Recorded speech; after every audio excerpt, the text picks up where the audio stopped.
পালাইবো আর আপনি কইতেছেন ভ্যানওয়ালা পালাইছে কেন? কি যে ছিল আমার কপালে। ফসল ফসল ভাত দিয়া খিদা লাগছে, খাওয়ানোর ব্যবস্থা করো। শ্বশুর বাড়িতে আরেক ঝামেলা পেলাম।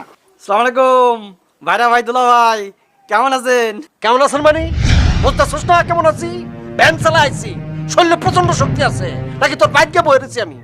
কেমন আছেন? ভালো আছেন নি? আল্লাহ দুলা ভাই, তুমি এটা কি কথা কইতাছো? এই জন্যই লোকে তোমারে বেকা কয়, তুমি আসলেই বেকা। কি শালিকা, তুমি কি জানো না যে আমি বেকা?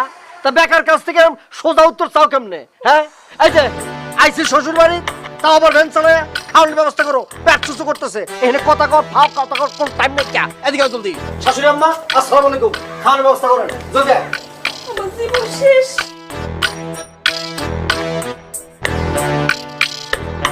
বাবাজি, তুমি তার কথা কিছু মনে করো না। হাজার হোক, সে তো তোমার বড় ভাইরা, না দুটা কথা কইছে। আর